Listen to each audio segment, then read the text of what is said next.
Here we are in Tipperary again, and another one of the Tipperary treasures, Kilcooley Abbey, built like all the rest of them in the early 12th century. And this abbey is in magnificent condition, as we'll see later, with the carvings and the tombs, and we'll get a few dates and stuff here. But this is what I would term the courtyard, and it's in magnificent condition for a ruin.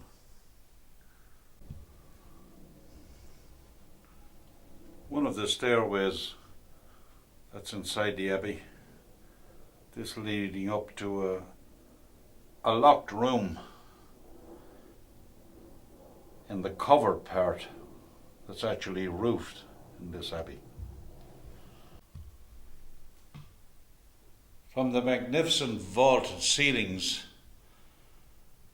to these carvings in relief that are in magnificent condition, and some strange carvings.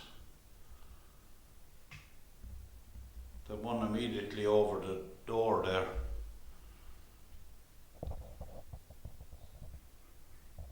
we'll try and zoom in on it now. You can see the carvings there of Christ, and who I think is beside the crucifixion is Saint Christopher, I think, because it's a man with a staff and a child on his back.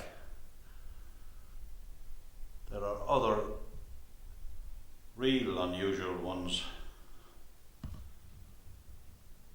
There's a carving there of a mermaid and fish beside it, so one wonders what the mermaid was doing this far inland.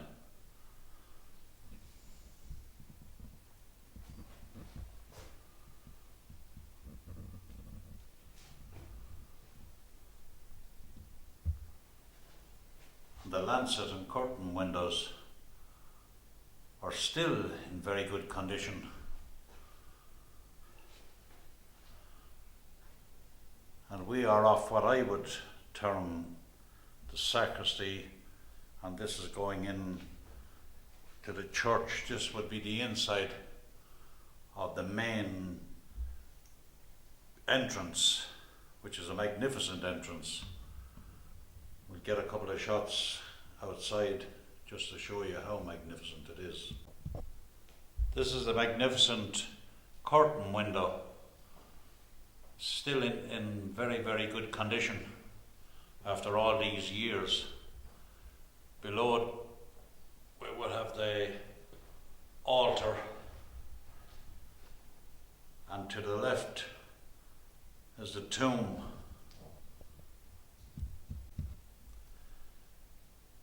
In this tomb lays the knight Piers Fitzjames Oega Butler.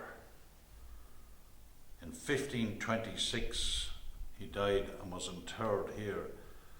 The famous stonemasons, the O'Tonneys, carved this tomb,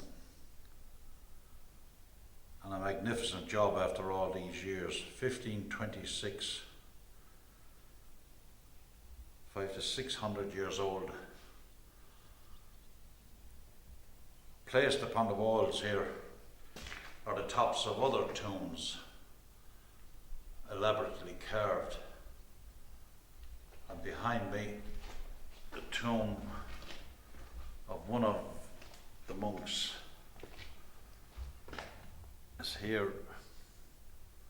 He must have been a very short man, because this only looks to be about the whole tomb, about 6 feet. And if we can get in and see how elaborately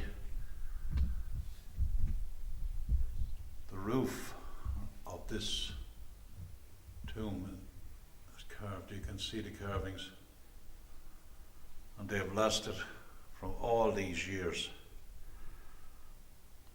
And above it, a most unusual little window, the shape of it,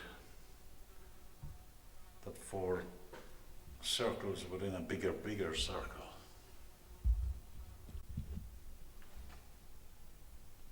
These tomb tops would have been placed up here. They would, from other places in the abbey, but placed here for safekeeping. And you can see how elaborate the carvings are on all of them. It took a bit of work to put these up here because these are solid stone, and some of them could be 8 inches, 7 inches thick, and they're all one slab. There again is another one. This place is in immaculate condition and well worth a visit.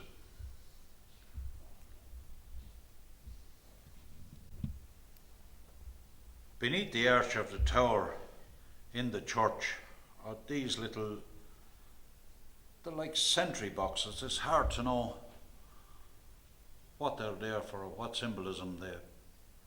But looking, again, elaborately carved over them with the most strangest and most beautiful carvings.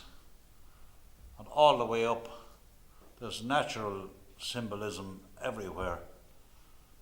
Between fish and flowers. I don't know if you can see the flowers at the very base of that. They're all over the arches, these carvings of flowers. And that sentry box, or whatever you would term it as, there's one directly behind me, one at each side, and seems to be holding up the arch. As we pan around, there again is the altar and the curtain window, the entrance, and another one of these little boxes. I don't know were they meant for someone to sit in them. Are they confession boxes maybe? You don't know. More symbolism up there. We'll try and zoom in on it and see, can you see the flowers carved in the stone there at the base of the arch? A very, very tall Gothic arch over my head that rises about 25 feet. A holy water font, cleverly built into the wall, with water still inside it. And there's carvings around here as well. This was a door that was blocked up. We're at one end, the long end of the church proper. As we pan around and look back towards the arch, the curtain window and the altar, and above it is what's known as the tower here. And if you notice, on top of the wall on the right, there's a doorway coming out of the tower on the very right that would bring you down onto this wall here. It looks to have been several floors on this building because it's so tall. Just before you enter the church proper, there's this water trough or font, and it looks to be like a baptismal font. It's big enough. Maybe it had several uses. And if you notice the carvings of every type that are on it, there's carvings here everywhere.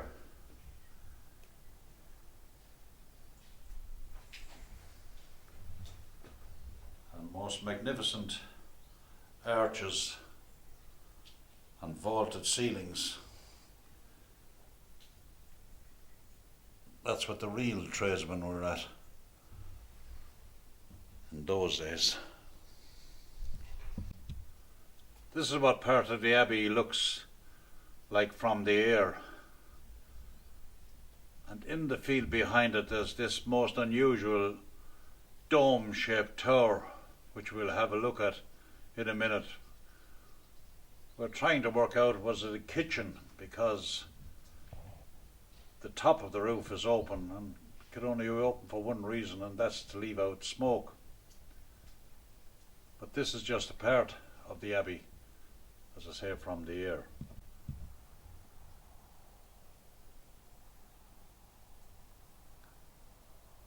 Coming back from the main entrance to the abbey, you can see the elaborate Gothic arches and the bars put up by the Board of Works to try and keep the vandals out. And here we have the buttress walls at the side of the abbey, and it's on private land, the abbey, and the owner doesn't mind you. Of course it's Board of Works owned, or by Board of Works it's completely owned by the state. And there among the trees up there is the big house, the abbey's owner today.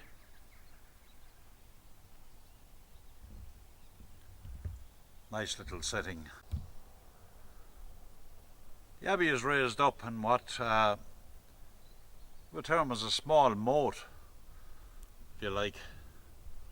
The outside shots of the abbey, this is what you see as you're coming in across the field. And of course it's an extremely beautiful spot. Kilcooley, here we are. It was a Cistercian monastery, and it was founded in 1182 by the O'Brien, the King of Munster. And it was given to the Cistercians. It was attacked a few times in the 1400s, 30 years apart. It was attacked and burned, just like a Tassel Abbey was. So it was probably the warring warlords at the time tried to take it over. Oliver Cromwell arrived in 1650, and that was the end of the Cistercians here. He threw them out permanently. A man called Ponsonby, I think in 1911, who owned the lands here, handed it over to the state for safekeeping, and I think the Ponsonbys are still there. There's a big house up across the fields, and they look after the place right up to now. This has a hole in the roof that we'll see in a minute. It's about 18 feet, maybe 6 meters tall. It looks to be about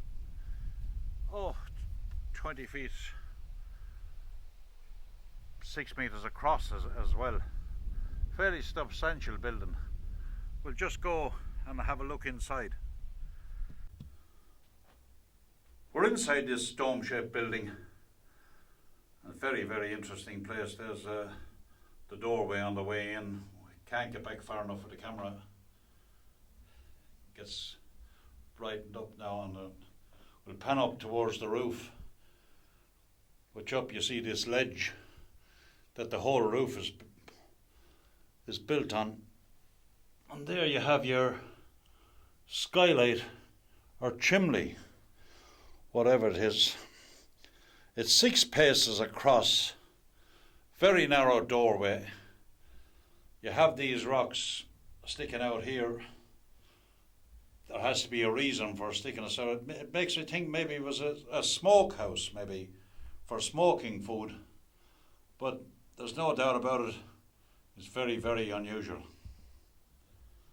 And this is the Church of Ireland, part of the Church of Ireland graveyard, and behind me, talk about unusual tombstones. This guy needed a pyramid, and it's pretty high. It's 22, 23 feet tall, a hell of a lot of stone in it, and it's just the first and probably only pyramid that's in Ireland. It's the only one that I've ever seen, and it's here in Kilcooley, so there's a lot more to see than the Abbey.